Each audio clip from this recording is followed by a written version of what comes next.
Bismillah, Assalamualaikum warahmatullahi wabarakatuh. Alhamdulillahirabbil alamin. Wassalatu wassalamu ala asyrafil anbiya'i wal mursalin wa ala alihi wa sahbihi ajma'in.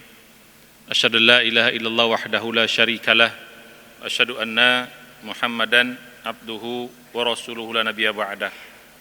Allahumma fassalli ala sayyidina Muhammadin wa ala alihi wa sahbihi wa man tabi'ahum bi ihsanin ila yaumil qiyamah.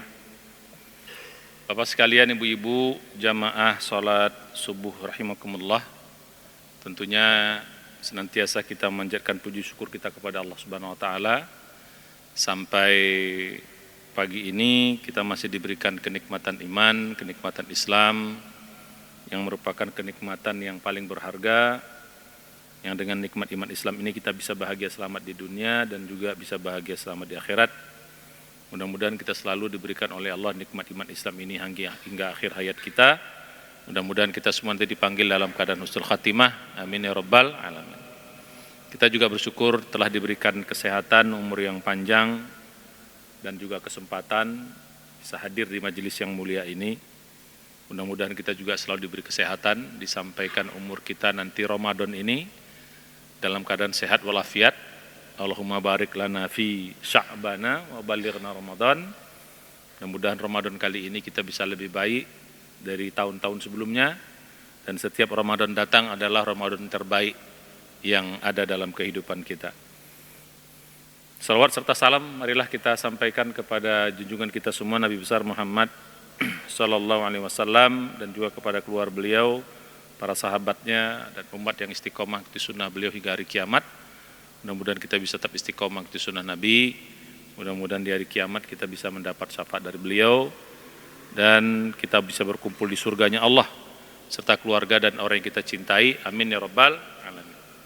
Hari ini kaji kita lanjutkan karena Ramadan sudah dekat, tinggal seminggu lagi. Kalau nggak ada hambatan, Sabtu depan insya Allah kita sudah bisa berpuasa. Yang mudah-mudahan bisa sama ya, karena bisa Sabtu bisa Ahad ya. Kalau yang pakai hisab itu insya Allah Sabtu sudah berpuasa. Tapi kalau ru'yat kita nggak tahu ya, karena kalau hari Sabtu itu berarti Sya'bannya 29 ya, jadi bisa 29 bisa 30. Mudah-mudahan kita harap bersamalah, kita mau pakai ru'yat mau pakai hisab, mudah-mudahan sama. Ya, sekarang kita lanjutkan ini kaji kita, ini seri hakikat manusia yang ketiga. Ya. Jadi hakikat manusia ini ada serinya, ada 5 part, 5 bagian. Sekarang bagian ketiga. Kita sudah bahas pada pertemuan yang sebelumnya tentang kehebatan ya, ruhani dan sifat-sifat mulianya, dan keburukan atau kelemahan jasmani dengan segala sifat lemahnya atau sifat kurangnya. Nah, ini kita belajar tentang siapa diri kita, who we are ya, siapa diri kita belajar. Dan ini tidak ada dalam ilmu-ilmu selain Islam ya. Kalau manusia dipelajari dalam ilmu kedokteran atau ilmu biologi, lebih kepada fisiknya, ya, badannya. Kalau manusia dipelajari dari sisi kejiwaannya, itu dipelajari dalam ilmu psikologinya. Tapi dalam sisi ruhani, itu ilmu umum nggak ada belajar, kecuali dalam ilmu agama kita. Ya, karena ilmu rohani itu hanya bisa didekati melalui Quran, melalui hadis. Ya, tidak bisa melalui penelitian. Karena kalau melalui penelitian nggak nyampe akal kita. Ya. Wa yas'alunaka 'anir ruh qulir ruh min amri rabbi wa ma utitum minal ilmi illa qalilan. Ya, jadi kalau orang ingin mengetahui lebih dalam seperti apa ruh itu nggak bisa secara pakai logika, pakai penelitian, karena Allah mengatakan wa ma utitum minal ilmi illa qalilan, dikit banget ilmu yang Allah berikan kepada kalian tentang diri kalian sendiri. Jadi kalau mau belajar tentang ruh, karena ini min amri rabbik, urusan Tuhanmu, maka ilmunya mesti dari Tuhanmu juga. Ya, itulah dari Al-Qur'an dan juga dari hadis Nabi. Karena pada hakikatnya hadis Nabi itu juga adalah dari Allah, adalah wahyu. Kalau kita belajar ilmu wahyu itu ada 3, ada Al-Qur'an, ada hadis qudsi, ada hadis itu juga wahyu. Karena Nabi tidak mungkin ngomong berdasarkan hawa nafsunya. Ya, dalam surah An-Najm, "Wan najmi idza hawa ma dhalla sahibukum wa ma ghawa wa ma yantiqu 'anil hawa in huwa illa wahyu yuha." Ya, An-Najm ya, surat ke 53 ayat 3 dan ayat 4. Nah, jadi gitu.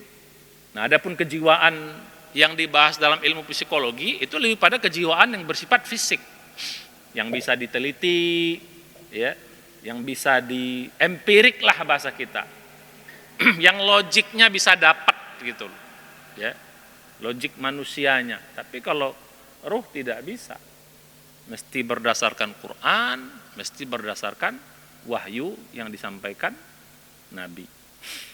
Ya, jadi balik pada kita kemarin. Jadi kita kemarin sudah bahas itu. Dan kemarin kita juga bahas bahwa kemuliaan manusia itu terletak pada ruhaninya. Jadi kemuliaan kita bukan pada jasmani, tapi pada ruhani. Mengapa kemuliaan pada ruhani? Karena ruhani ini datang dari Allah. Ya, datang dari Allah. Karena datang dari Allah, datang yang maha tinggi, datang dari yang maha mulia, dari yang maha karim, yang maha tinggi, maha mulia, maka ruhani pun ya pasti akan bersifat mulia juga. Tapi sebaliknya jasmani karena berasal dari tanah, sedikit kita mulai kaji dari tanah, nenek moyang kita dari tanah, kita pun sebenarnya dari tanah juga, tapi dari saripatinya. Alladzi ahsana kulla syai'in khalaqahu wa bada'a khalqal insani min tin. Allah lah yang maha hebat dalam penciptaannya, yang terbaik dalam ciptaannya, dan dia menciptakan awal penciptaan manusia, maksudnya nenek moyang Adam kita dari tanah. Tsumma ja'ala naslahu min sulalatin min ma'in mahin. Jelas sekali sifatnya Allah jelaskan di sini. Dan anak keturunan Adam itu diciptakan min sulalah, dari saripatinya. Dari saripati tanah itu min ma'in mahin, yang tersimpan dari di mani, ya, mahin yang hina. Jelas sifatnya. Tanah yang rendah, anak keturunan dari saripati yang rendah, terus disimpan di mani, mani itu sifatnya hina. Allah kasih sifat min ma'in mahin. Jadi kita ini dari air yang hina semuanya. Jadi nggak usah sok jago, nggak usah sombong, nggak usah sok hebat. Karena dari tanah, keturunan dari yang hina. Itulah sifat dasar jasmani. Sifat dasar ruhani bergabung. Nah, siapa yang menang ini? Yang muliakah? Atau yang hinakah? Bertarung. Jadi kita nih Pak, bertarung terus nih sampai mati nih. Ya, antara jasmani kita dengan roh. Itu manusia. Yang saya bilang kemarin, tidak boleh kita pisahkan, karena manusia ini ya 2 unsur ini. Kalau salah satunya bukan manusia namanya. Kalau ruh saja namanya spirit, hantu. Kalau jasmani saja tanpa ruhani namanya zombie, bangke, mayat. Bergabung baru menjadi manusia atau nafs. Nah, jadi bertarung. Siapa mempengaruhi siapa? Siapa menunggangi siapa? Nah, kan istilahnya begitu. Apakah rohani yang mempengaruhi jasmani, yang mulia mempengaruhi yang hina, akhirnya yang hina menjadi mulia, pantas nanti masuk ke dalam surga. Atau sebaliknya, yang hina mempengaruhi, mengontrol yang mulia, akhirnya yang mulia terjerumus ke dalam tempat yang hina. Makanya maksud ayat laqad khalaqnal insana fi ahsani taqwim tsumma raddadnahu asfala safilin. Nanti kalau sedikit kita belajar tafsir, Allah ciptakan bentuk kita memang bentuk yang sempurna, bentuk ya terbaik bentuk ini. Tapi lemah dia sebenarnya. Tsumma radatnahu, kemudian kami kembalikan dia asfala safilin, ke tempat yang paling rendah. Kok dikembalikan? Kok manusia dikembalikan ke tempat yang rendah, ke tempat yang paling rendah? Karena memang asalnya rendah. Asal apanya? Asal apanya? Ini Pak, kita belajar ilmu hakikat harus konsen. Nanti jalan darahnya nggak kacau nanti. Karena asal badannya dari tempat yang rendah, maka kalau dia tidak betul, kalau dia tidak benar, kalau dia leha-leha, maka dikembalikan tsumma radatnahu asfala safil. Illa, kecuali siapa? Nah, kecuali kalau yang ruhaninya hidup. Illal ladzina amanu wa amilus solihati falahum ajrun ghairu mamnun. Surat naon eta? Surat At-Tin. Ya. Jadi gitu. Balik kita pada kaji kita. Yang mulia yang ini. Nah, kemarin sifat-sifat kemuliaan itulah takwa. Makanya kalau dalam ayat, nah ini lagi-lagi kalau kita belajar Al-Qur'an lagi tentang surat Asy-Syam, surat 91, fa'alhamaha fujuraha wa taqwaha. Allah ilhamkan kepada jiwa itu fa'alhamaha fujuraha, sifat fujurnya, wa taqwaha, sifat takwanya. Loh, kok ada dua nih? Jadi dalam jiwa manusia, ya, jadi saya bilang dulu, yang namanya jiwa itu gabungan antara, jadi awalnya ruh, awalnya jasad, bergabung menjadi jiwa, soul. Jadi apa itu jiwa, soul? Itu adalah gabungan antara jasmani dan rohani. Maka disebut jiwa, nafas itu jiwa. Kalau roh, kalau udah mati baru keluar dia, baru namanya roh lagi. Masuk ke dalam menjadi jiwa, ditarik keluar, namanya ruh lagi. Nah, diilhamkan oleh Allah pada jiwa ini sifat takwanya dan sifat fujurnya. Kemarin saya bilang, sifat takwa berada di mana? Di nafs yang ruhaninya. Sifat fujurnya berada di mana?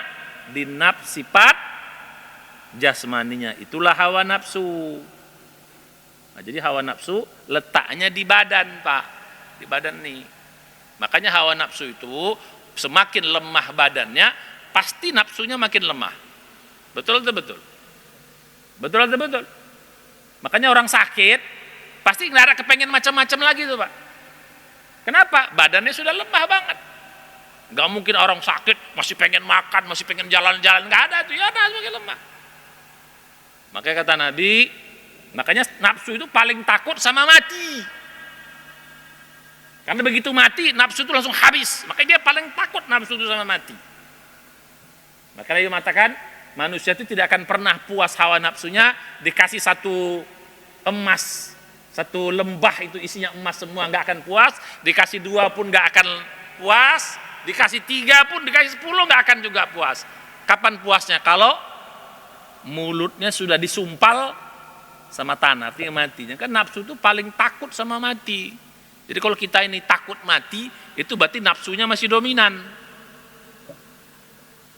Oh gitu Ustaz, ya udah kita bicara hakikat ini, biar seram sedikit. Yang takut-takut mati ini itu hawa nafsu itu. Karena saya bilang tadi, karena nafsu ini berada di jasad kita berada di tanah atau berasal dari tanah, di bumi ini, maka dia senang cenderung betah di tanah, betah di bumi. Jadi orang yang betah di bumi ini, itu hawa nafsunya dominan pasti. Sementara ruhani datang dari Allah, sifat-sifat mulia, dia nggak betah di bumi ini. Nggak betah dia di bumi ini. Tersiksa sebenarnya di bumi ini dia. Dengan segala macam kemuliaannya. Makanya dia pengen balik kepada yang menciptakannya. Jadi kalau ada orang rindu mati, senang ketemu Allah, itu berarti yang dominan apanya? Kalau kita yang mana nih? Ya biar agak ini dikit, seru sedikit, 50-50 lah Ustadz. Kalau di masjid ingat mati, di pasar ingin betah di dunia. Ya, lagi ngaji ingat mati.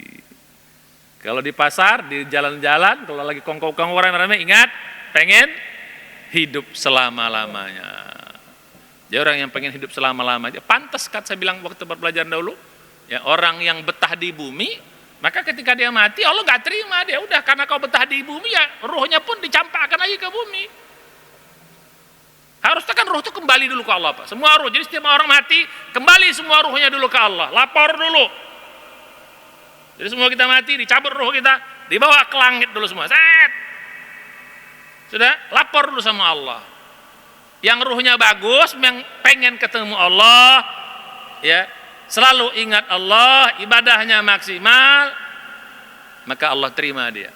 Itu yang takwanya yang maksimal itu. Fa'alhamaha fujuraha wa taqwaha qad aflaha man zakkaha wa qad khaba man dasaha. Yang bersih ruhaninya, hebat ruhaninya, akhirnya ditempatkanlah dia di Jannatul Ma'wa. Indaha Sidratul Muntaha. Di dekat-dekat Sidratul Muntaha sana. Itulah katanya sijin. Eliyin. Tapi yang betah di bumi, kata Allah, karena kau betah di bumi, lapor, kau kan betah di bumi. Kau pengen selamanya di bumi, sudah, aku tidak mau terima, kata hadis kursi dibilang begitu. Ya, hadis kursi begitu. Yang saya bilang tadi hadis ada 3 ya. Ada Al-Quran, wahyu, yang ada di sini ada namanya hadis kursi. Hadis kursi itu ya perkataan Allah, tapi disampaikan Nabi, tapi riwayatnya riwayat Nabi, jadi gitu. Ada yang namanya hadis biasa. Walaupun mulutnya kata-kata Nabi, tapi maknanya adalah wahyu dari Allah Subhanahu wa taala. Kata Allah, enggak aku terima ini. Karena dia betah di bumi, datangnya kotor sama aku. Aku tak terima dia. Bantingkan dia ke bumi. Akhirnya dibanting ke bumi. Bayangkan, Pak, kita Sidratul Muntaha sana tuh kita enggak tahu berapa juta miliar cahaya, kita enggak tahu. Mungkin dibantingkan ke bumi. Wah. Bayangkan, Pak. Kalau kita belajar teori ilmu gravitasi, makin jauh dia jatuhnya, makin apa? Makin apa? Makin apa? Makin sakit kan? Kalau kita jatuh dari 1 meter, lumayan. Tapi kita jatuh 5 meter, setengah lumayan, mati juga. Apalagi 30. Apalagi jauh. Ya karena memang udah mati ya, nggak mungkin 2 kali matinya. Bantingkan ke bumi. Semua makhluk mendengar, habis itu katakan, semua makhluk mendengar jeritannya kecuali jin dan manusia. Karena kalau manusia dan jin dengar, tobat semuanya, selesai urusan, tobat semuanya pasti. Tiap 1 detik, boom, menjerit semuanya. Wah, baik kan Pak, gak bisa tidur kita Pak.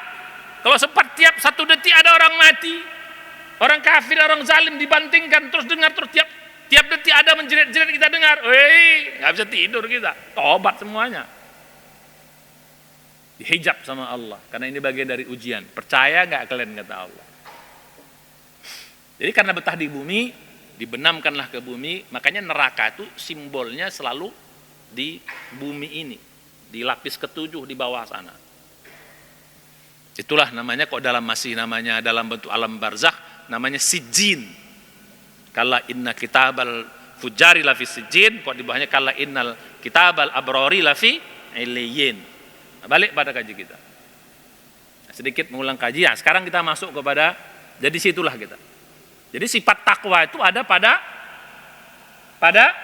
ruhani. Disitulah kemuliaan kita. Makanya inna akramakum, kemuliaan kamu ada pada ketakwaanmu, kata Allah. Surat 49 Al-Hujurat ayat 13.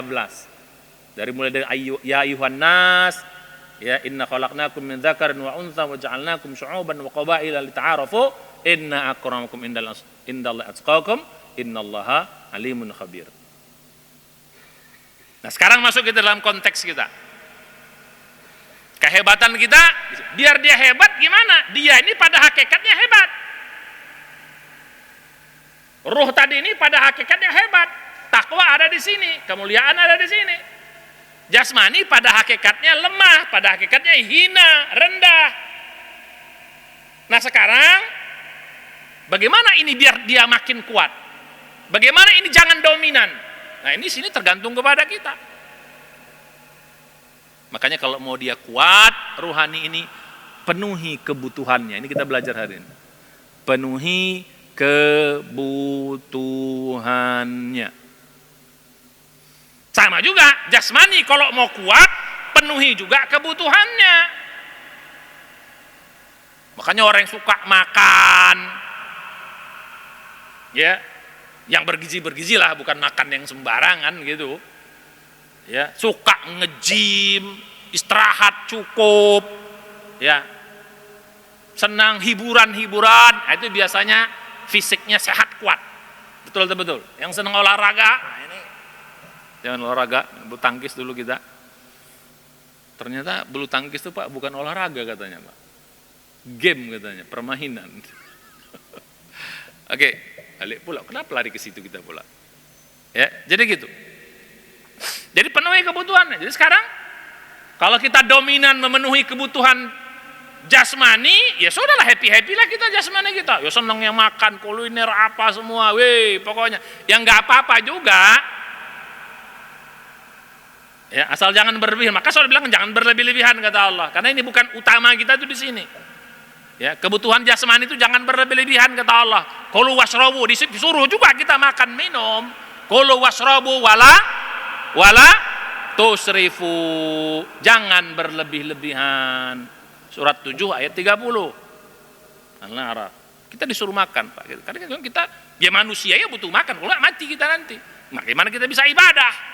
Bagaimana kita bisa menghebatkan, memuliakan ruhani kita?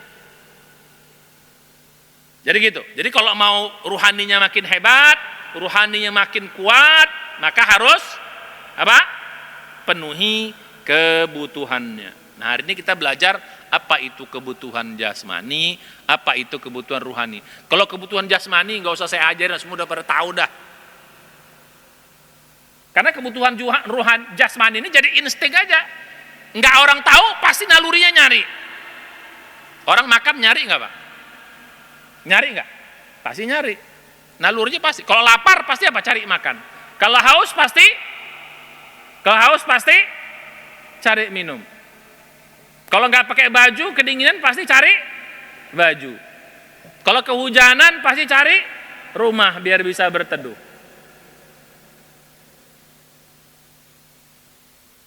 Apa lagi? Kalau pengen anak cari istri. Itu juga kebutuhan jasmani. Jadi gitu. Itu udah naluri itu, istilah bahasa kitanya sering kita bilang fitrahnya. Itu sering kita bilang fitrahnya. Pasti nyari kita. Kalau ngantuk pasti tidur. Otomatis Pak, fisik itu akan begitu. Makanya gak usah dikasih tahu pun fisik kita otomatis akan begitu. Tapi kalau ruhani nggak bisa, mesti dikasih tahu.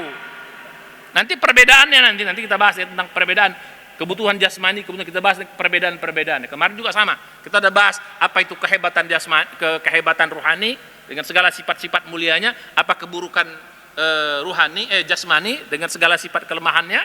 Itu kita sama juga nih. Apa itu kebutuhan ruhani, apa itu? Kita bahas nanti perbedaannya. Oke, masuk kita pada tadi. Sekarang kita masuk ya. Karena ruhani ini datang dari Allah, masing-masing punya kebutuhan. Ruhani punya kebutuhan, jasmani punya kebutuhan. Nah, sekarang kita lihat, karena ruhani datang dari Allah, coba ingat serius. Kalau ruhani datang dari Allah, maka kebutuhannya pun datangnya dari Allah. Langsung. Karena jasmani dari tanah, mintin, dari tanah, dari ardi ini, ya, dari tanah, maka kebutuhannya pun ada di tanah. Maka tadi makan, minum, itu tanah-tanah semua tuh. Baju, rumah, olahraga, itu di tanah-tanah semua itu. Istri. Nah, yang kita butuhkan istri itu rohani itu jasmaninya. Nah, jasmani itu rohaninya. Jawab jujur. Jasmani atau rohaninya? Jujur. Jasmaninya udah, nggak cuma rohani lah. Cari yang cantik, cari yang jelek. Yang cantik, yang jelek. Cantik itu jasmani, rohani. Yang bahenol, yang seksi atau kurus kering krempeng, itu kan jasmani semua. Makanya gak usah bilang cari rohani, gak usah, jujur aja. Kan, betul atau betul? Ya saya juga sama Pak, karena sama-sama manusia. Cuman kalau udah belajar levelnya tinggi, nah, kita harus lebih mengutamakan pada oke lah awalnya jasmani oke. Tapi jangan itu semata-mata, bahaya nanti. Karena Nabi bilang gitu, tungkahul mar'atu li arba'in. Perempuan dinikahi karena 4. Li jamaliha, wali maliha, wali nasabiha, wali diniha. Fazfar bizatiddin, taribat yadak, kata Nabi begitu. Ini kan sebuah jasmani semua nih, kecuali yang keempat. Karena apanya dinikahi wanita? Karena cantiknya jasmani, karena hartanya jasmani, karena nasabnya jasmani. Ada juga karena dinnya. Ini karena rohani. Kata Nabi, fazfar bizatiddin, kamu fokus kepada agamanya. Lupakan, maksudnya apa? Jangan fokus kepada yang 3. Fokus kepada agamanya. Taribat yadak, selamat kau. Balik pada gitu. Jadi tadi kebutuhan jasmani semua tersedia di, ya termasuk matahari pun kebutuhan kita juga, tapi kan nyampenya ke bumi juga cahayanya. Jadi gitu, karena berasal dari tanah di bumi, maka kebutuhannya tersedia di bumi. Karena ini ruhani datang dari Allah, maka kebutuhannya Allah juga. Apa itu? Ibadah, sholat, puasa, pokoknya segala macam ibadah itu semua kebutuhan ruhani Pak. Baca Quran, zikir, itu semua kebutuhan ruhani.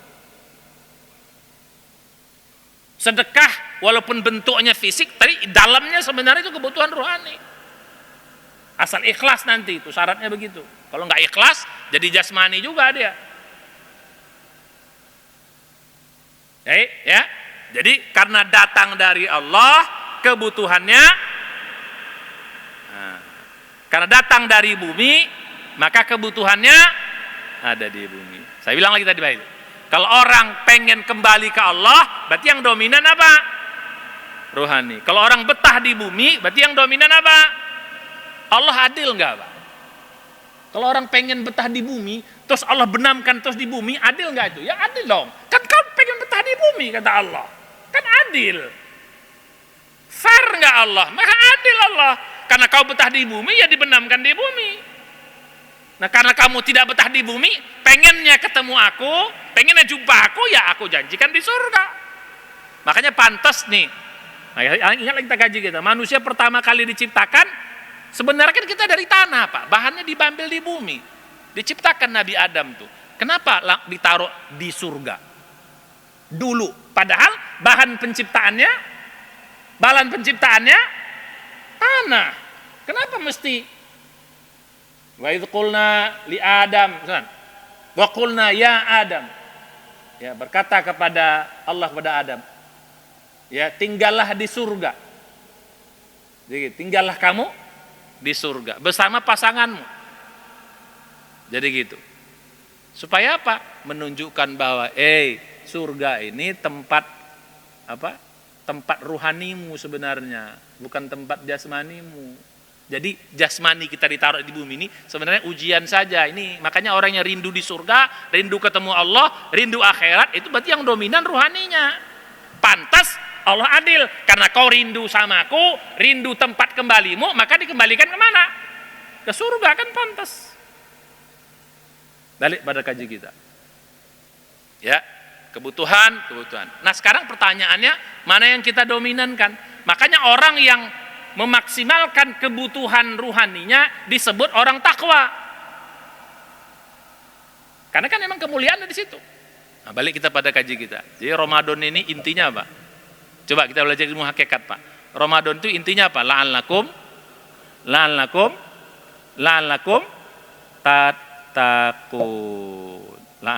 tattaqun.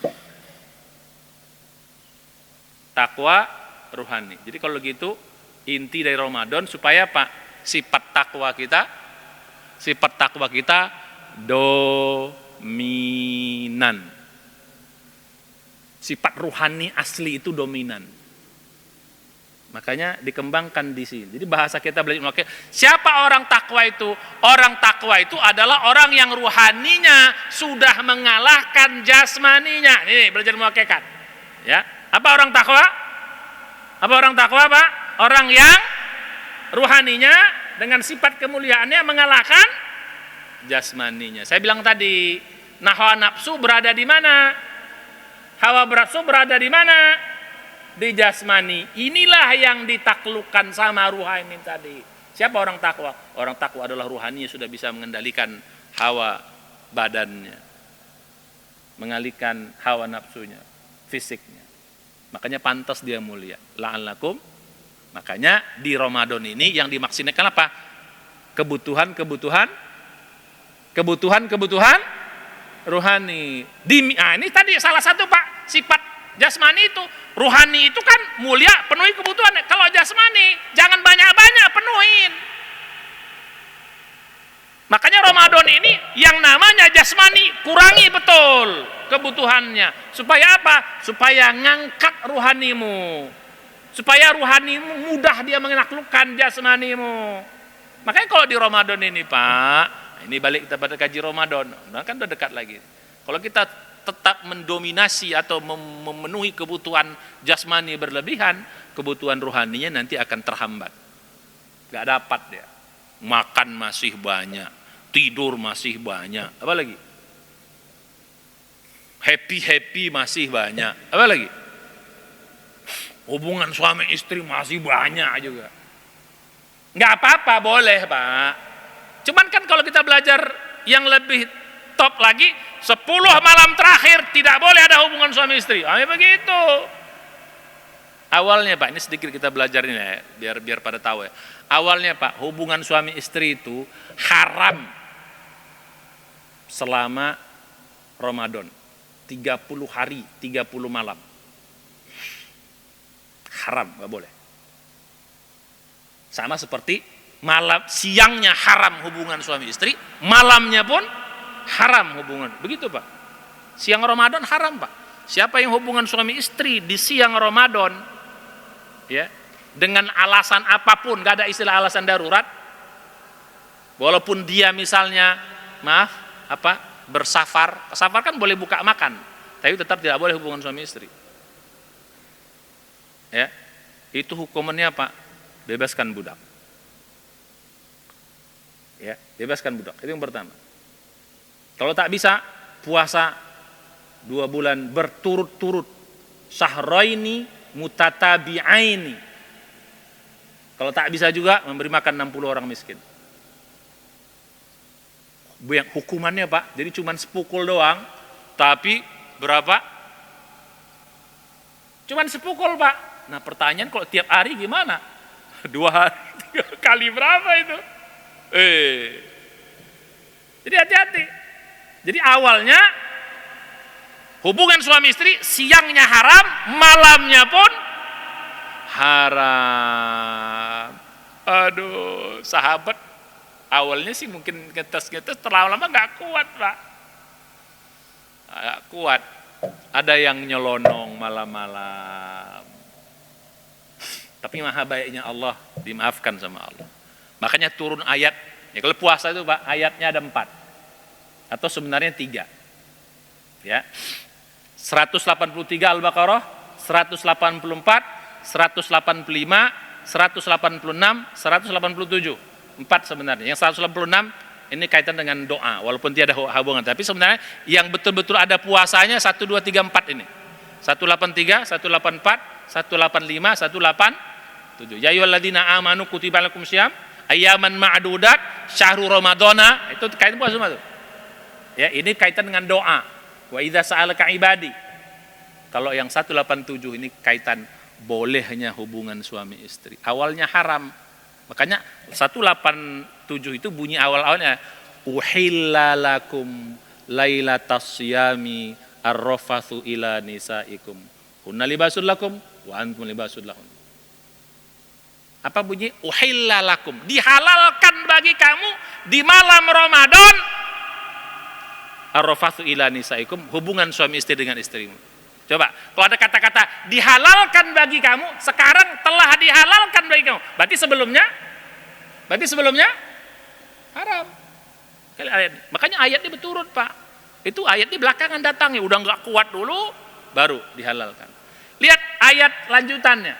Perempuan adalah pakaian bagi kamu laki-laki, laki-laki adalah bagi kamu. Lihat ayatnya. Alimallahu annakum takhtanuna anfusakum. Annakum kuntum takhtanu. Allah tahu kaum pengkhianat semua sebenarnya. Ngeri apa? Arti pengkhianat itu maksudnya butuh perempuan, maksudnya gitu. Lihat begitu. Annakum kuntum takhtanuna anfusakum. Kalian ini pengkhianat semua sebenarnya, Allah tahu.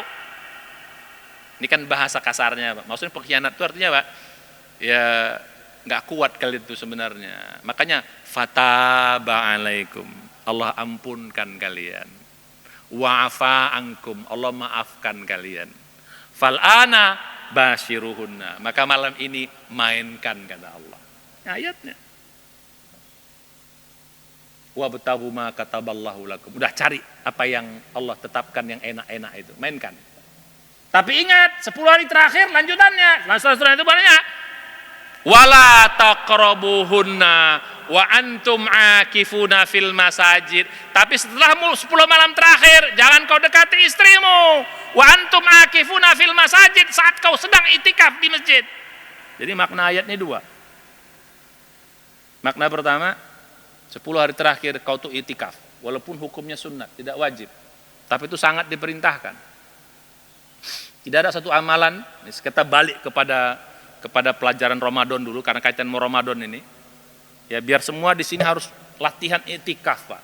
Kalau mau ruhaninya kuat, betul-betul mantap, latihan 10 hari terakhir itikaf. Meninggalkan hampir 100% kehidupan dunia, kehidupan bumi, supaya banyak mengambil kekuatan langit, supaya ruhaninya makin kuat, supaya ruhaninya makin hebat. Karena di 10 hari terakhir full kita memenuhi kebutuhan ruhani kita. Wala taqrabuhunna. Jadi makna pertama, malam pertama kau itikaf. Malam kedua, nah kalau sudah itikaf, jangan kau dekati istrimu.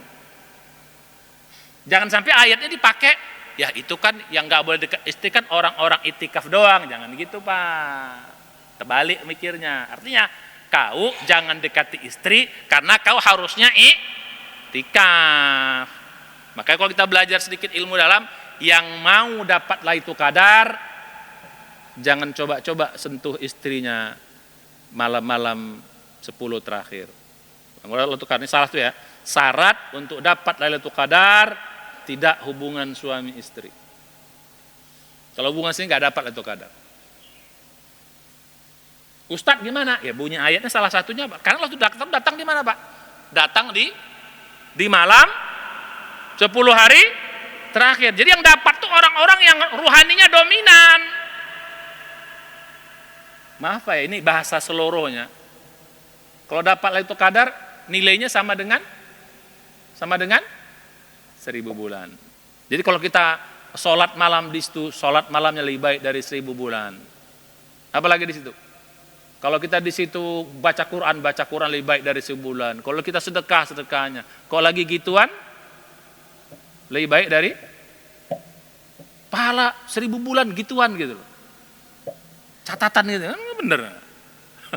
Malaikat mau ngasih Lailatul Qadar lagi, gak jalan lu yang receh juga embat lah, udahlah. Nah, jadi hanya boleh dalam konteks, boleh dalam konteks silahkan, tapi nggak apa-apa juga, bukan haram. Tapi 10 terakhir juga nggak haram, tetap boleh. Tapi apa? Nilainya dihitung rendah dan receh. Makanya bunyinya apa? Wala taqrabuhunna. Jangan kau dekati. Berarti kau dekati apa? Kalau dekati apa? Ya kita melanggar. Walaupun jatuhnya tidak pada haram. Cuman apa? Nilainya sudah jatuh banget. Udah mau Udah mau Ramadan meningkatkan ruhani, masih juga yang jasmani diembat. Kalau makan minum masih oke lah. Makanya Pak kita disuruh Pak, lemahkan ini. Kurangi makan. Makanya kalau mau masuk 10 terakhir terus mengurangi makan, mengurangi tidur. mengangkat sarungnya, mengikat sarungnya, maksudnya tidak hubungan suami istri. Jadi 10 hari terakhir itu harus, makanya tempat yang paling top di mana? Di masjid. Karena ini rumah Allah. Ya, jadi yang mau top-top ini, ruhaninya mau top semua ini, latihan itikaf 10 hari full 24 jam. 10 hari, mulai dari malam 21 keluar malam Ramadan. Malam Lebaran. Kita bicara hakikat Pak, ilmu hakikat belajarnya. Jadi bukan yang cetek-cetek lagi, udah tingkat tinggi. Kalau mau, kalau enggak juga enggak apa-apa. Saya menyampaikan doang. Urusannya terserah kita masing-masing. Balik pada kaji kita. Jadi siapa yang memenuhi kebutuhan jasmaninya, maka dia akan, ya sudahlah. Tapi yang siapa yang mendominasi kebutuhan ini, dia akan mulia. Itu sifat takwa tadi itu. Kita ulang kaji. Siapa orang takwa? Orang yang ruhaninya sudah mengalahkan jasmaninya. Oke, caranya gimana? Perbanyak kebutuhan ruhani, kurangi kebutuhan jasmani, kebutuhan badan, kebutuhan hawa nafsu. Makanya inti dari Ramadan itu 2 Pak. Kau dapat takwa, kau kendalikan hawa nafsumu.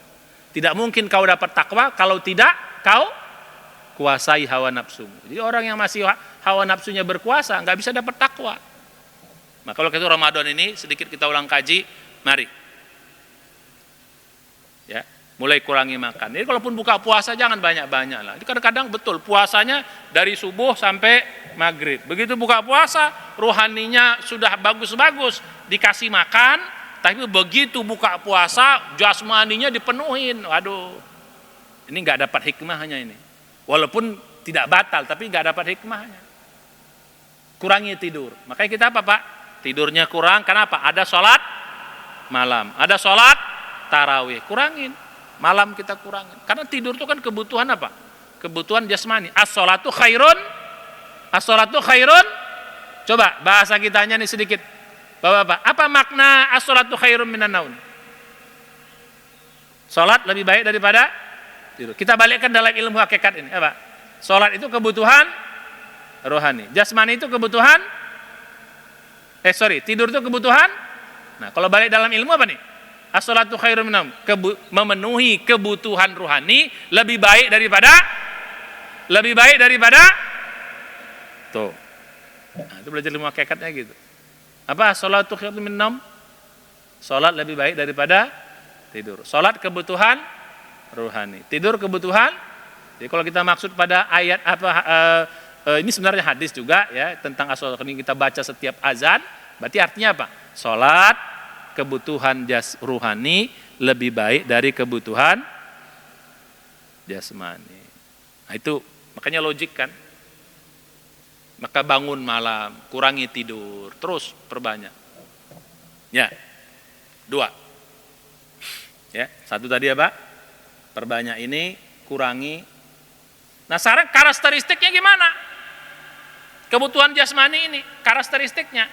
Makin banyak kita penuhi kebutuhan jasmani, sebenarnya pada intinya jasmani itu makin lemah Pak. Coba makin banyak makan, lemah nggak? Lemah sebenarnya. Tapi sebaliknya, kebutuhan rohani makin banyak kita penuhi, makin kuat dia. Beda. Betul. Makin kuat dia. Makin banyak sholatnya, makin banyak ngaji kita, makin banyak zikir. Cuma tetap juga nggak boleh berlebihan. Nggak boleh juga sampai merusak jasmani, nggak boleh. Jarang sama Nabi, nggak boleh. Karena kita manusia, tetap harus dua-duanya. Tapi tetap dominannya harus rohani. Kalau rohani makin banyak, makin bagus, makin hebat, makin kuat. Tapi kalau jasmani enggak, justru makin banyak dia, makin lemah dia. Orang makin banyak makan, makin lemah. Makin banyak tidur, makin lemah. Coba tidur aja kerja kita Pak. Badan kita rusak. Tidur aja. Lama-lama enggak bergerak badannya. Oh, lama-lama lemah dia. Enggak boleh kita banyak tidur. Tidur tuh, ya kalau kesehatan kita paling banyak satu hari 8 jam itu paling top itu. Lebih bisa 6 jam. 4 jam pun bagus. Jadi gitu. Jadi makin banyak dia. Nah yang ketiga, yang parahnya Pak. Yang parahnya nih. Ya. Kalau jasmani itu karena dia makin lama dibanyakin makin lemah. Makanya kalau kebutuhan jasmani itu Pak, kalau kita banyakin, catatan, kalau makin kita banyakin, justru dia akan melemahkan ruhani. Jadi, tapi sebaliknya, kalau ruhani ini kita banyakin, justru makin menguatkan jasmani. Beda dia, bertolak belakang. Ini jasmani, ini ruhani. Kalau ini dibanyakin kebutuhannya, ini makin lemah. Maka makin banyak makan, di samping juga badannya lemah juga gitu. Ini pun makin lemah. Coba banyak makan Pak, pasti malas sholat. Betul. Pengennya banyak tidur. Kalau banyak tidur, pasti malas ibadah. Apa lagi? Banyak hubungan suami istri, pasti malas ngaji. Tapi sebaliknya, kalau ini diperbanyak, justru memperkuat ini. Ininya kuat, ininya pun kuat. Siapa orang paling top Pak? Mau dalam ini namanya Nabi dan para sahabat. Nabi itu Pak paling top kuatnya. Gulat sama orang yang jago gulat kalah. Ada orang nantang Pak. Jago gulat kan.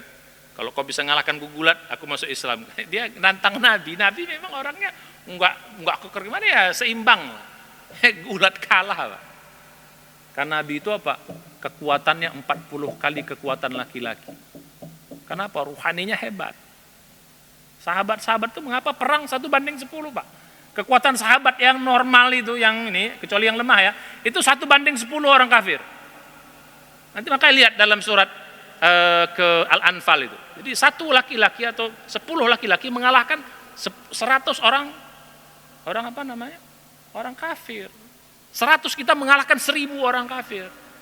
Jadi kekuatan kita itu 10. Kalau Nabi itu kekuatannya 40.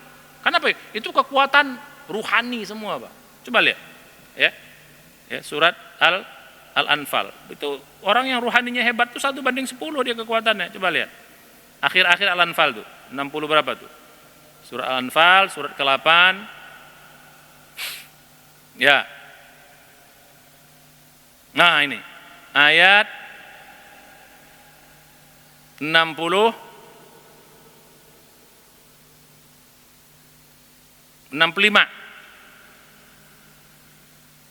Ya, 65, 66. Lihat tuh. Iyakun minkum isruna sabirin, kalau ada di antara kalian 20 orang sabar, yaghlibu mi'atain, mengalahkan 200, 1:10. Wa iyakun minkum mi'atun, apabila ada kalian 100 orang sabar, yaghlibu alfan, mengalahkan 1000. Alladzina kafaru, orang-orang kafir. Tapi selemah-lemahnya orang beriman, fisiknya itu 1:2. Al-ana khaffafa Allah ankum. Hari ini Allah memberi keringan kepada kalian. Allah Maha tahu siapa yang di kalian banyak lemah. Tapi fa iyyakum minkum mi'atun, 100 sabiratun, mengalahkan 1000. 100 mengalahkan mi'atain, 200. Alfun 1000 mengalahkan 2000. Jadi selemah-lemahnya orang beriman itu 1:2. Kenapa? Ruhani memperkuat jasmaninya. 65, 66. Balik pada kaji kita.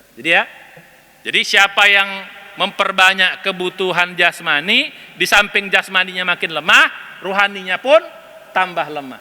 Siapa yang memperhebat di sini, memperbanyak kebutuhan jasmani, dia makin kuat, ruhaninya pun makin kuat. Itu yang saya bilang kemarin, Pak. Maaf ya, orang keker badannya, lari 5 km, 10 km kuat dia, tapi ngangkat kelopak mata ini subuh nggak kuat, Pak. Begitu kuatnya dia jalan berapa meter rumahnya, nggak kuat dia untuk nyampe ke masjid. Itu yang nggak sholat subuh maksudnya. Muslim yang nggak sholat. Bayangkan apa itu artinya? Badannya kuat tapi ruhaninya, ini karena yang mengangkat ini kekuatan siapa? Yang mengangkat subuh bangun ini kekuatan apa nih? Kekuatan ruhani. Yang menggerakkan kaki kita jalan dari rumah kemari itu kekuatan apa? Ruhani, Pak, bukan jasmani. Jasmani lemah. Lihat orang-orang di Palestina, saya bilang kepada kalian kita semua, bayangkan Pak, mati udah apa masih tegar. Itu kekuatan apa tuh? Sampai orang kafir bingung, apa ini mereka nih? Akhirnya banyak yang masuk Islam. Oh itu Quran, baca Quran mereka, banyak yang masuk Islam tuh. Gara-gara peristiwa, itulah salah satu hikmahnya peristiwa Gaza. Maka saya bilang kemarin, makin lama pun gak apa-apa, Allah maha tahu kok kebaikannya. Mereka makin kuat, toh yang meninggal juga mati syahid. Tapi musuh makin takut, ini orang digempur gak habis-habis, semua kekuatan gabung gak lewat-lewat juga, makin gentar orang itu. Ini baru sedikit, gimana kalau semuanya? Gak ada yang nolong yang nampak, malah orang Arab di sekitar situ semua macam tak peduli, tapi lihat kekuatan rohaninya. Takut Pak. Maka mereka bisa menyandera apa namanya? Menyandera apa namanya? Banyak sandera orang, saya bingung gitu, gimana cara orang untuk ngambil sandera itu?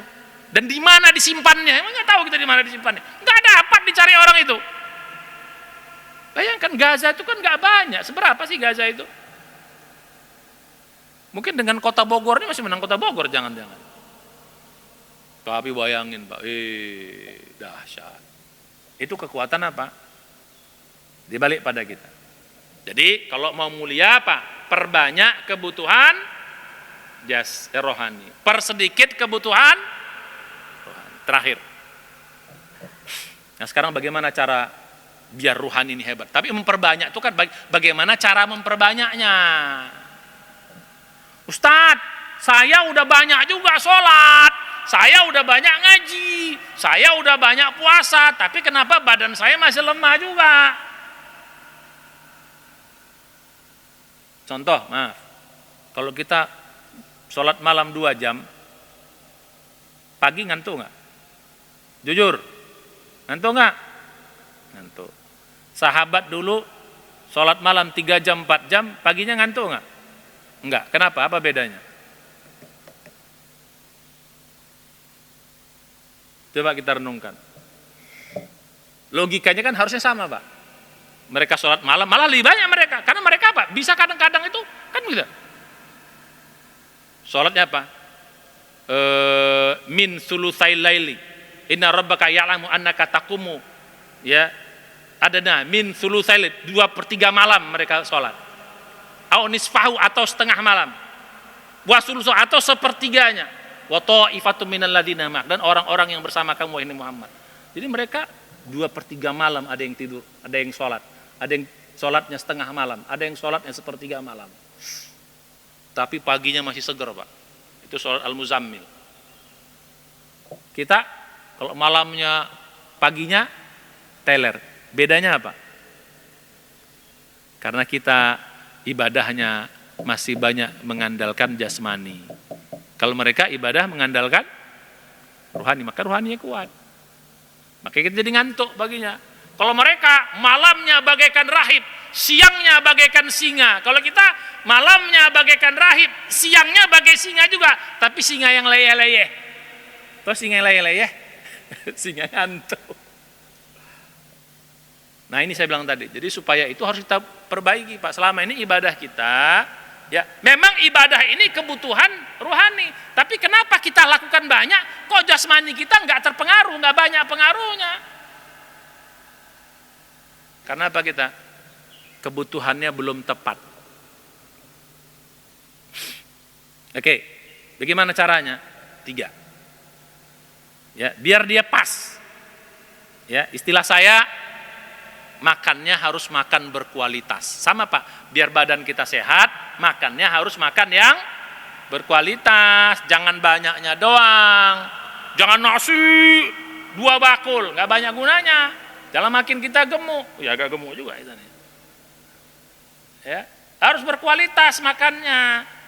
Ya bergizi, halalan toyiban, bergizi, cukup harus begitu. Baru fisiknya nak terasa. Politik jangan itu. Ya, nah sama ibadah kita selama ini lebih banyak mengutamakan fisik. Sholat banyaknya. Jumlahnya, ngaji banyaknya juga, kuantitas itu fisik Pak. Lebih banyak pada fisik. Mulai sekarang jangan ubah, harus utamakan. Ini kita udah naik level ya. Kaji udah banyak level. Ustadz ini bukan. Kita udah naik level. Yang ini udah kita anggap udah tamat. Ya. Jadi sekarang yang diperbaiki kualitas ibadah itu, biar ruhaninya makin kuat. Orang rajin sholat, Pak, ciri-ciri orang ruhani kuat nih. Ya, sebenarnya itu buat pelajaran yang berikutnya. Ya. Ciri-ciri orang ruhani kuat, satu, ya, mudah menjadi orang sabar. Salah satunya, banyak cirinya, ada 5 minimal. Mudah menjadi orang sabar. Jadi musibah apapun kuat dia hadapinya. 2, mudah mengendalikan hawa nafsu. Ya, menjauhi maksiat. Makanya orang yang ruhaninya kuat itu, maksiat itu cetek. Nggak akan mau dia. Kecil itu, mudah dia, bahasa kitanya, enteng mengendalikan hawa nafsu. Karena dia udah kuat. Jadi kalau melihat kemaksiatan tuh nggak susah dia. Jadi kalau kita salah satu ingin melihat apa kita ruhani kita kuat atau enggak, lihat. Kalau lihat maksiat, kalau berat kali jangan, itu berarti masih agak lemah itu. Tapi kalau ngeliat maksiat tuh, wah, itu mulai kuat. Nah, balik pada tadi, kenapa susah jadi orang sabar? Rajin sholat, sudah Pak Haji, banyak sedekah, banyak baca Quran, sholat selalu ke masjid, wih, umroh tak berapa kali, kena musibah dikit, langsung lemah. Nangis ini, sedihnya berkelanjutan. Kenapa? Nah, ibadahnya baru kuantitatif. Banyak pada fisiknya doang. Jasmani, ruhaninya nggak banyak ikut. Jadi sholatnya jumlahnya aja, ruhaninya nggak ikut, hatinya nggak ikut. Sedekah banyak jumlahnya, hatinya nggak ikut. Baca Quran banyak jumlahnya, hatinya nggak ikut ngaji. Paham ya? Puasa badannya doang, ruhaninya nggak ikut puasa, jasmaninya aja yang puasa. Ini saya bilang. Makanya mulai sekarang kita Ramadan nih harus naik level. Supaya kuat, perhatikan kualitasnya. 3. Jadi kualitas itu 3, Pak. Ya. 1, ikhlasnya. Makin bagus ikhlas kita, itu berarti ruhaninya makin terlibat, hatinya makin terlibat. Jadi 1 apa? Ikhlas. Mulai sekarang sholat ikhlaskan hanya Allah semata.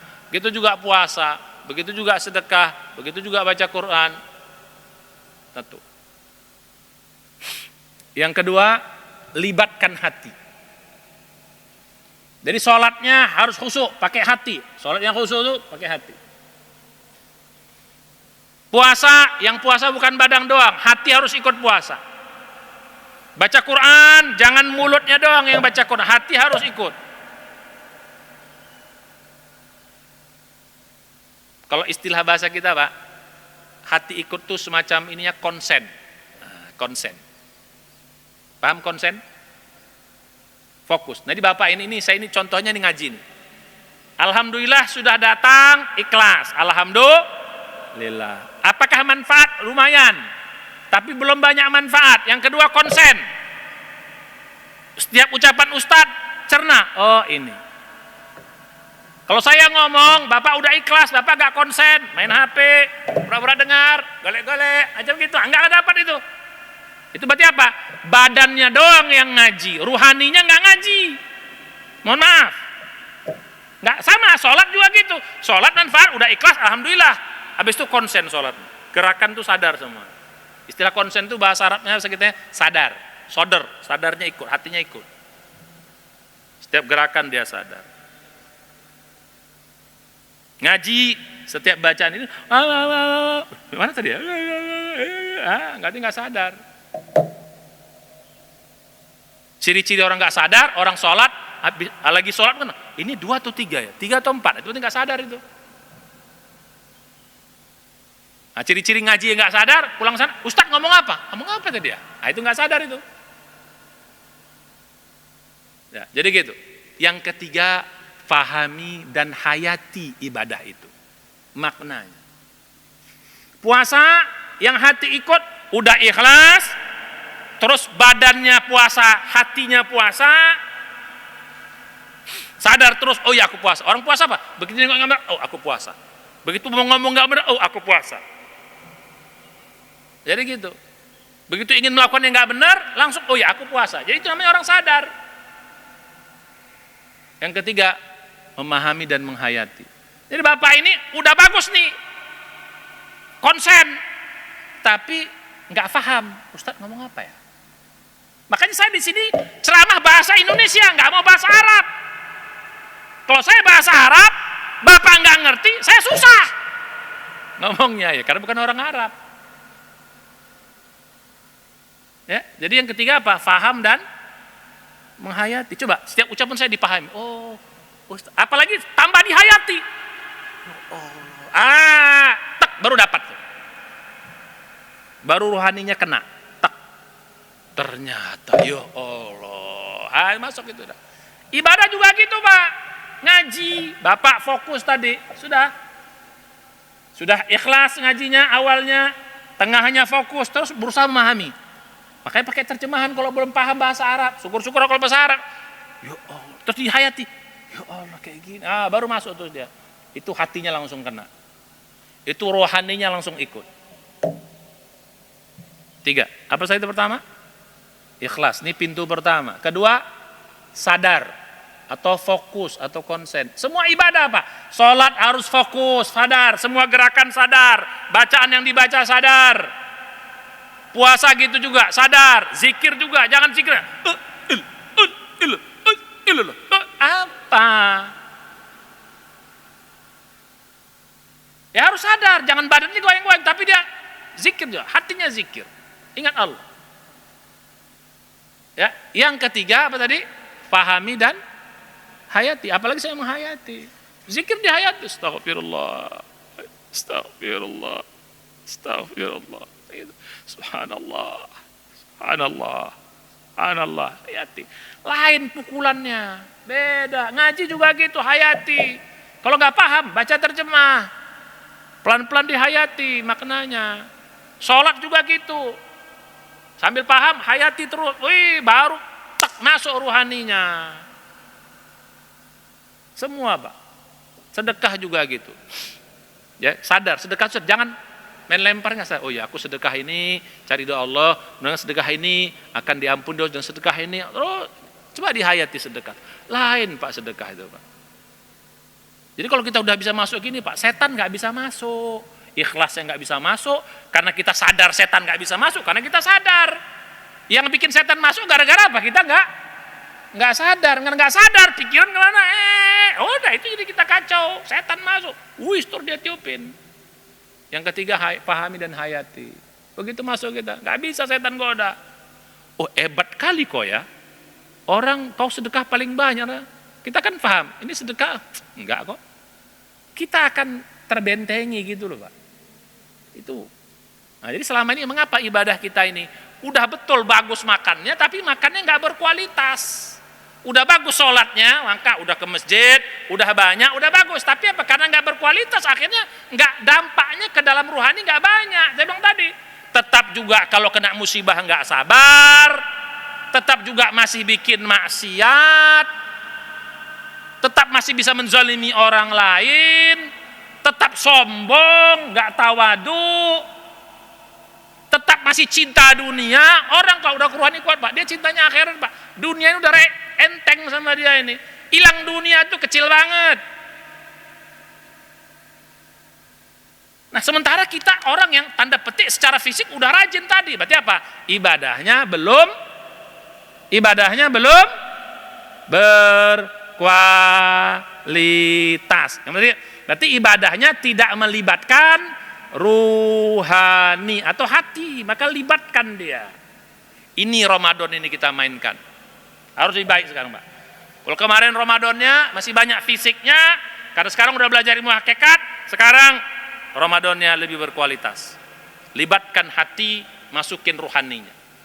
Ikut ruhani, hati terlibat. Biar ada dampaknya. Itulah orang takwa. Makanya orang takwa tuh, Pak, dia akan mudah sabar. Memberi sedekah pasti yang terbaik. Udah pakai beda orang takwa itu. Kenapa?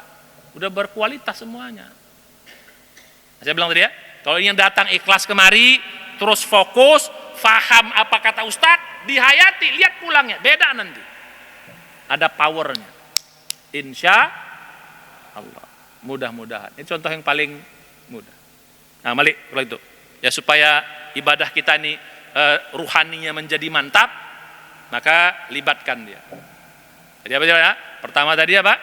Satu, penuhi kebutuhannya ruhani.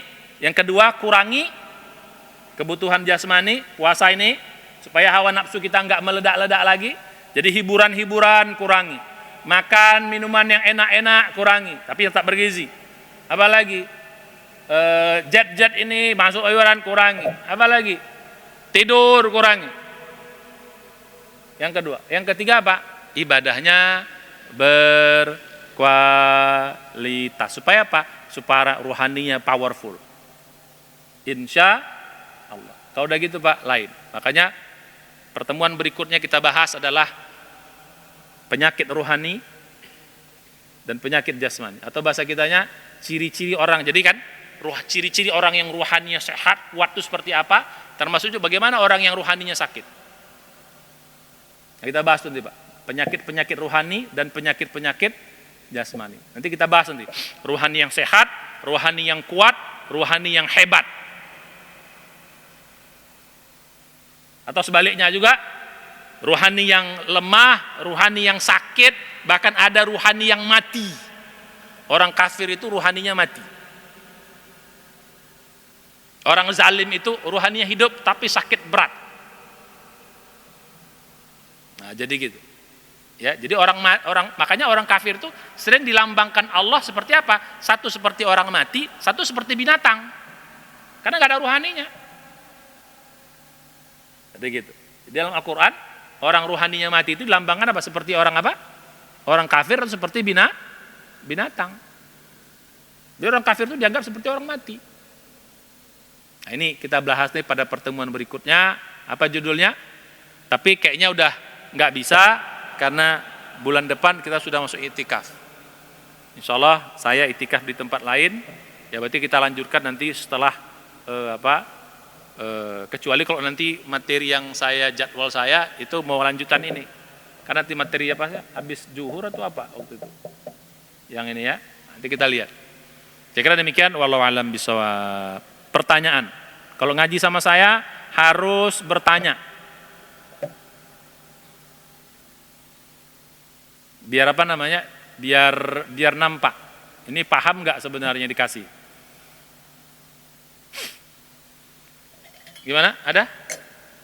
Atau udah paham banget? Ya silakan Pak. Nih. Ya Pak ya, kalau ngaji sama saya paling seneng kalau jamaahnya bertanya. Dan jangan malu untuk bertanya. Jangan menganggap, ini kayaknya pertanyaan bodoh. Tidak ada pertanyaan yang bodoh Pak. Asal niatnya pengen mencari tahu, bukan ngetes ustadznya. Silakan. Assalamualaikum warahmatullahi wabarakatuh. Ustadz, mohon penjelasannya bagaimana menyeimbangkan antara kebutuhan jasmani dengan kebutuhan rohani. Karena tadi Bapak ini lebih banyak menekankan pada kebutuhan rohani. Artinya ini, memang saya juga setuju bahwa pada bulan Ramadan, terutama 10 hari terakhir itu tentunya itu saat-saat yang utama untuk mengutamakan kepentingan rohani. Tapi ini secara keseluruhan, bagaimana supaya antara kebutuhan jasmani dan rohani itu seimbang. Satu sisi kita juga memang mengejar nantinya itu kebutuhan rohani sebagai tujuan akhir dari kehidupan kita, sebagai nanti kelanjutan setelah di dunia ini. Gitu, Pak. Ya, terima kasih Pak. Bagus pertanyaan. Pak, yang namanya seimbang itu bukan 50-50. Ya. Harus dipahami ya. Yang namanya seimbang itu bukan 50-50. Atau istilah kita tuh adil. Seimbang itu balance. Bahasa Arabnya adil. Yang namanya adil itu bukan 50-50, Pak. Yang namanya adil itu memberikan sesuatu sesuai dengan porsinya. Ya, anak kita ada 5, ada yang kuliah, ada yang SMA, ada yang SMP, ada yang SD, ada yang masih kecil. Yang namanya adil, ngasih jajan, itu bukan semuanya sama, Pak. Tergantung porsinya. Nggak mungkin yang kecil kita kasih gaji jajan 1.000 satu hari, yang besar kita kasih juga 1.000. Karena porsinya dia ini kuliah gitu. Jadi yang harus saya luruskan dulu. Yang namanya seimbang, yang namanya adil itu bukan sama, bukan. Tapi apa? Sesuai dengan kebutuhannya, sesuai dengan prioritasnya, sesuai dengan apa tadi itu? Prioritas, kebutuhan, ya posisinya. Istri 4. Ya. Yang satu anaknya banyak, yang satu cuman agak tua, yang satu istrinya nggak ada, anaknya nggak ada, tapi muda kali. Biasanya kasih banyak yang mana? Yang ini nggak pernah, padahal kebutuhannya banyak ini, yang ini harusnya gitu loh. Cuman kita kan yang muda, ini nggak adil. Ya, jadi gitu. Nah, balik pada kita, yang namanya seimbang itu bukan berarti 50, tidak. Seimbang tuh porsinya sama dunia akhirat, Pak. Seimbang dunia akhirat tuh bukan 50 akhirat, bukan, salah itu. Seimbang itu sesuai porsinya. Pertanyaannya, kita hidup di akhirat berapa lama? Selama-lamanya. Hidup di dunia berapa lama? Ya. Berarti kalau gitu porsinya mana banyak? Akhirat atau dunia? Kalau Bapak 50-50 rugi. Untuk yang selama-lamanya Bapak kasih porsi 50, untuk yang dunia Bapak kasih juga yang cuma 70 tahun, Bapak rugi. Kenapa? Masa yang lebih lama waktunya? Makanya kalau gitu apa? Akhirat selalu lebih banyak. Makanya ruhani selalu lebih banyak. Ini saya luruskan dulu. Makanya bunyi ayatnya apa? Wabtaghi. Lihat. Surat 28 ya, Al-Qasas ayat 77. Wabtaghi fima ataqallaha daral akhirah wala tansa nasibaka minad dunya wa ahsin kama ahsanal ilaik. Ya, wala tabghi fil ardi fasad. 3 ini aja. 1, cari, utamakan bagian kamu di akhirat. Jadi yang diutamakan itu yang mana? Bagian kamu di akhirat. Dunia apa? Wala tansa, jangan kau lupa. Lihat Pak perbedaannya. Yang ini cari, utamakan, yang dunia jangan lupa. Wa ahsin, lakukan ibadah-ibadah yang terbaik. Ahsin itu Pak, lakukan ibadah-ibadah yang terbaik. Kama ahsanal, sebagaimana Allah telah memberikan yang terbaik kepada kamu. Jangan kau bikin kerusakan di muka bumi. Ya, jadi gitu ya. Oke, ini saya luruskan dulu. Berarti yang namanya seimbang bukan 50-50. Tergantung porsi. Karena kita lebih banyak yang utama ruhani, maka dominankan ruhani. Karena kita akan bakal lama di akhirat, lamakan akhirat. Nah, sekarang kalau untuk dunia gimana Ustadz? Jurusnya 3. Dunia 3, kalau bisa tambah 4. 1 dalam kondisi normal 3. Dalam kondisi apa? Bagusnya tambah 4. 1 apa? Halalan thayyiban. Carilah dunia, penuhi kebutuhan dunia, penuhi kebutuhan fisik, halalan thayyiban. Bukan hanya halal tapi thayyib. Ya Pak, itu yang pertama. Makan halalan thayyiban. Itu yang pertama dulu, cek dulu. Ini makannya halalan thayyiban enggak? Enggak cukup halal, Pak. Kalau halal itu ya sesuai dengan syariatnya. Thayyib itu baik, berarti bergizi. Yang saya bilang tadi berkualitas. Air minum halal? Halal. Thayyib, minum bismillah. Apa nih? Apa nih? Tutup. Halal? Halal, Pak. Ini enggak haram nih dimakan. Gigit, kunyah, enggak apa-apa kok. Enggak berdosa kok. Halal, tapi thayyib enggak? Ini bukan makananmu. Rumput halal? Halal, tapi thayyib enggak? Enggak, itu makanan siapa? Babi halal? Enggak halal, enggak boleh. Jadi gitu. Jadi kalau ada orang bilang, kenapa babi diciptakan Allah, haram. Kan itu kan ciptaan, ngapain Allah ciptakan babi kalau nggak boleh dimakan? Pertanyaan kita, apakah semua yang diciptakan Allah harus kau makan? Apakah semua yang diciptakan Allah harus kita makan? Beton tuh ciptaan Allah, makan. Rumput ciptaan Allah, makan. Kayu ciptaan Allah, makan. Enggak. Karena diciptakan belum tentu untuk kau makan. Bisa jadi untuk keseimbangan alam atau untuk kebutuhan yang lain. Itu kalau jawaban logikanya. Jadi satu apa, Pak? Halalan, istri butuh halalan thayyiban. Istri 4, halal nggak, Pak? Halal, tapi thayyib nggak? Yang nggak thayyib jangan. Ada orang yang thayyib itu kondisional, Pak. Kalau halal semua berlaku, kondisional. Kalau thayyib kondisional.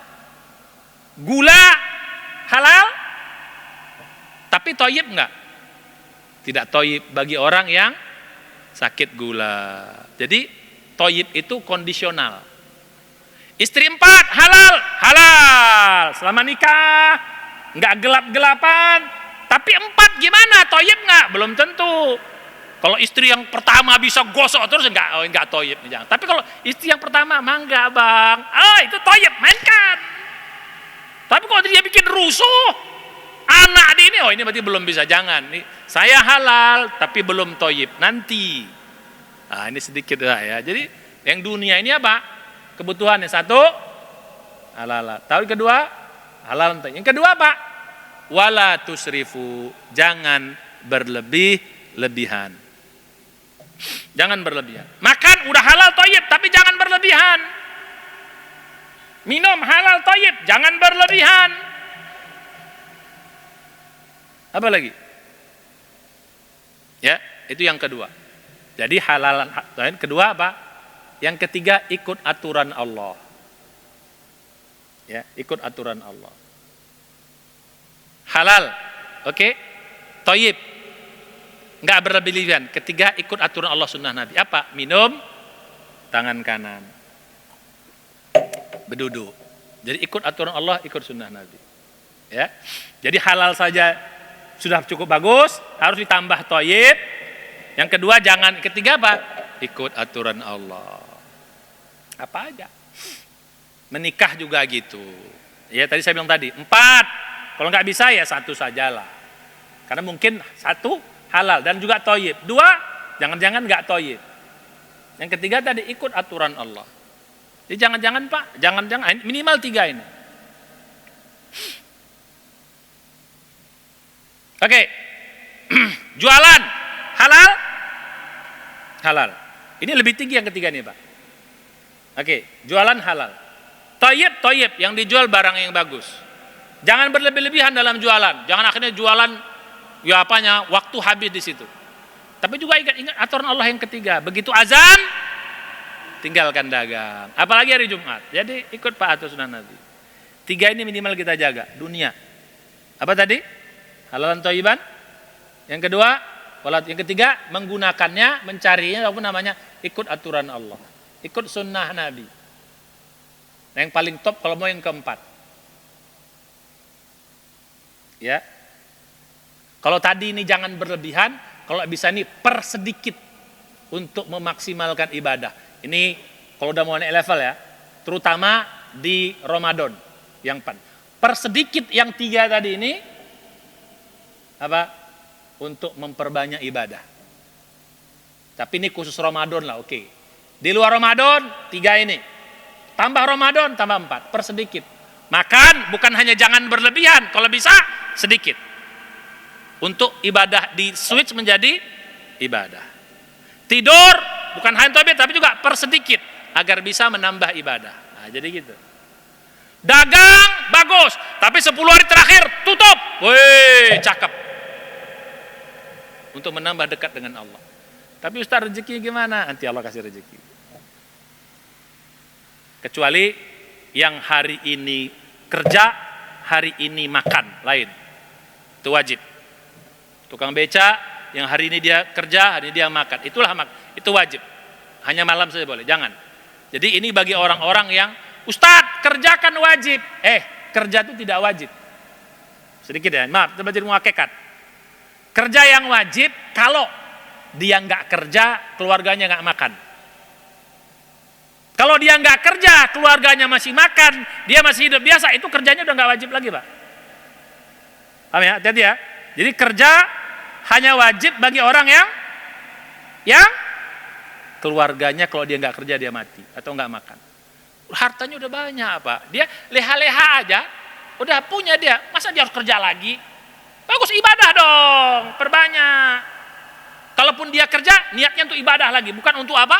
Untuk menambah dunianya. Makanya saya bilang tadi, yang keempat ya, hati-hati ya. Jangan salah dalam ilmu nih, kacau jalan darahnya nanti. Ya, terutama khusus puasa, apa? Kurangi dunianya, ditweet untuk menambah akhirat ibadahnya. Ya, kayak khusus untuk, kalau di luar Ramadan kalau mampu mainkan. Ya, jadi apa tadi yang pertama? Ini Pak ya. Halo Pak, pertanyaannya. Dunia tadi apa? 1, carilah, ambillah yang halal thayyiban. 2, jangan enggak, halal thayyiban udah di sini yang saudara. Yang kedua, jangan berlebihan. Ketiga, ketika menggunakannya atau mencarinya, ikut aturan Allah, ikut sunnah Nabi. Ya, jadi gitu. Yang ketiga, ya contohlah kayak baju halal thayyiban, ya sunnah Nabi, ya janganlah di bawah mata kaki. Ini kan? Kalau udah halal thayyiban nih. Gitu. Udah nggak berlebihan juga. Jadi kira-kira begitu. Yang terakhir, khusus untuk Ramadan atau kalau mau naik level, kurangi dunia untuk menambah ibadah dan akhirat kita. Walau alam bisawab, cukup karena saya harus berangkat lagi, ada pelatihan di mana, di IPB. Ya, nanti kita lanjutkan. Kalau enggak saya pengen lama-lama ya. Soalnya kita pertemuan berikutnya untuk kaji ini lagi nanti habis lebaran. Mari kita baca hamdalah. Alhamdulillah dan doa pun untuk majelis. Subhanallah hamdika, sudah ila anta, astagfirullah. Assalamualaikum warahmatullahi wabarakatuh.